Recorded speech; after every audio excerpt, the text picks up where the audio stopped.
14 hours. The wind was too quiet for a night like that. Dust rises easily out here on the edge of County Line Road, but tonight it felt deliberate, as if someone had stirred it on purpose. Leah Ryder had finished shutting the barn doors when the dogs started growling. Not barking, just that low, warning rumble. The kind that means someone's already here. She reached for the rifle mounted by the door, but before her hand touched it, a spotlight washed over the ranch. A black pickup rolled up to the gate, and 3 men stepped out. They wore cheap uniforms with HOA code enforcement stitched to the chest, but their eyes gave them away. People enforcing lawn height rules don't stare at a barn like it's holding bodies. They said they were responding to a violation notice. Leah didn't recall ever signing up for any HOA. One of them spoke with a slow, chemical calm. This inspection goes easier when no one asks questions. Another held a scanner, waving it across the gate like he was checking for lifeforms. Leah saw the bulge under his jacket, sidearm, no safety on. She remained still. Hesitation can look like surrender when it needs to. She only spoke when the leader tried to unlatch her gate. You step onto my land without a warrant, I shoot without hesitation. Her voice was calm, even though her pulse was not. They ignored her. The scanner began to beep, soft, rapid. The man smirked like he found what they were really looking for. It wasn't about zoning laws. And then came the worst sign, her phone lost signal entirely. No service. No emergency call. No message out. The power followed seconds later, cutting across the whole ranch with a loud thunk. Only the barn lantern stayed lit. The dogs backed away. Leah knew then, they weren't after property. Someone wanted her. Just as the men started toward the barn, lights flashed from the far road, a pair of headlights cutting through the dark like a blade. Not speeding, but moving with purpose. Leah recognized the engine before she saw the car. Sheriff Colt Hawkins' patrol truck. Her cousin, but not by blood. More by past, by history, by something unspoken. She never fully understood why he checked on her so often, but she always knew he would. His tires stopped hard over the gravel. Door slammed. Gun drawn. The men raised fake badges, but Colt didn't even glance at them. You aren't HOA, he said flatly. You're not even from this county. His voice had that tone reserved for criminals he intended to remember personally. They tensed. Their hands hovered near their jackets. Leah watched Colt advance, slow, steady, daring them. The leader narrowed his eyes. This isn't over, Sheriff. Colt's answer was just 3 words, it already is. Backup was called. This time, Leah's phone signal returned instantly. Too instantly. Someone had suppressed it, then released it when help arrived. As the men were ordered to the ground, Colt looked at Leah, not like a victim, not like family. Something darker.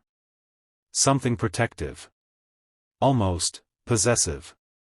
She realized then, he didn't just arrive because he was sheriff. He arrived because the men were looking for something precious. The barn smelled of hay and gun oil. Colt kept the suspects lined against the wall while the deputies cuffed them, but Leah caught something in the way the third man looked at her. He didn't look scared. He looked triumphant. Like he already knew how tonight would end. She wrapped her arms around herself as if suddenly cold, though the air was still warm from the summer night. Colt's voice was steady, authoritative, but she had heard this tone before. It was the voice he used when he wasn't sure who he could trust. Not even himself. One of the deputies opened the lead suspect's file on his tablet. No ID. No prints. No state record. Leah heard the deputy mutter, "They're ghosts." But ghosts don't bleed, and Colt had managed to bruise one's jaw already. Leah moved closer to Colt, trying to read his cues like she used to years ago. Before he became sheriff. Before the secret changed everything. He didn't look at her when he spoke, but she noticed his jaw tighten. Every minute passed like something was closing in, a silent countdown no one could see but everyone could feel. The leader of the fake HOA slowly lifted his head and stared at Leah. "Tell him," he said softly, "tell him you don't belong to him." Colt stepped forward before Leah could react, shoving the man back against the wall with a forearm to his throat. The suspect didn't fight back. He only turned his head, eyes still on her. "He never told you." "Figures." Colt slammed him again. "You don't say another," the man laughed. It was quiet but sharp. "The sheriff erased you from a file that never officially existed. Your name was linked to our business. A shipment. A case that died the moment your cousin," he spat the word like venom, "destroyed the evidence." Leah's blood felt like ice. Colt stopped moving. She saw something flicker across his face, regret, maybe fear. But not for himself. For her. He glanced in her direction for only a fraction of a second, but it was enough. She stepped back. Colt turned to her, voice low. "Leah, one word." But there were 100 more unsaid behind it. The suspect leaned forward in the deputy's grip. "Didn't you ever wonder why this ranch stays protected? Why no one touches it?" He smirked. "He traded sins to keep you clean." Leah couldn't breathe. All the nights Colt warned her to stay out of trouble, now they sounded different. They sounded like guilt. Like love with a price.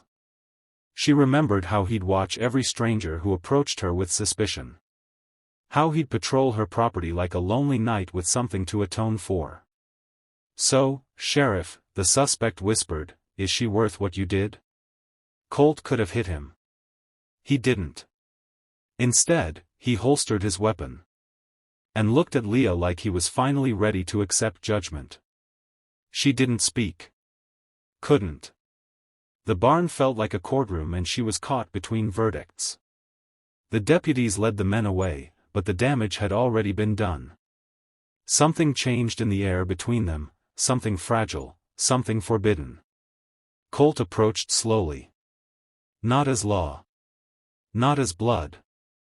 But as a man who had saved her life long before she ever knew it needed saving. She looked into his eyes. And for the first time, she saw what he'd been hiding all these years. Not just a secret that it was after midnight when the sirens faded and the ranch returned to its silence. The deputies drove the suspects to the county jail, but Colt stayed behind. Leah leaned against the barn door, arms folded, eyes cast toward the gravel driveway where the last cruiser had disappeared. The sky above them was open and starless, stretching like something unsolved. Questions ran circles in her head, how deep his secrets went, how many times he had stood between her and danger without her even knowing.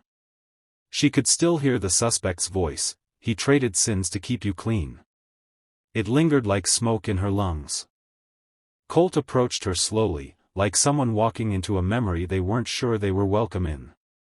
He removed his hat and rested it against his leg. No badge, no title, just Colt. Just the man she used to trust before trust became complicated. She wanted to look at him and demand answers. She also wanted to run to him and feel safe. Instead, her voice came out quiet. "How many nights did you protect me without telling me why?" His eyes were tired. Not from the case, not from the suspects, but from the weight of finally being seen. "Every night," he answered. "Because every night someone wanted something from you. Information. Access. Leverage. Even before you knew anything, you were valuable to them." She shook her head. "I don't understand. They said my name was in some file. I never dealt with criminals." Colt nodded. "That's the thing. Your father did, years before you were old enough to realize. He got tangled in something. You were the leverage. They watched you. Until I erased your name. There it was, the confession. And yet, her heartbeat didn't fear him. It just hurt for him. Because she could finally see the cost written in his eyes. She stepped closer. He didn't move away. "You did all that, for me?" Colt looked away, then back at her. The answer was in the silence before he spoke. "I did worse than that.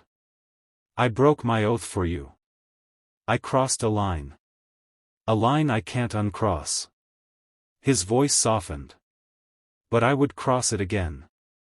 The words landed heavy between them. Not sweet. Not romantic.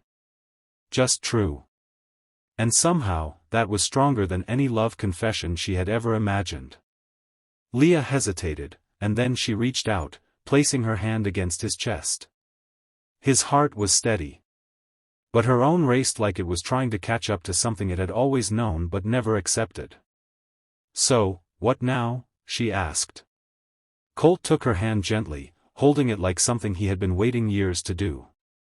"Now," he said, "we prepare." They weren't working alone.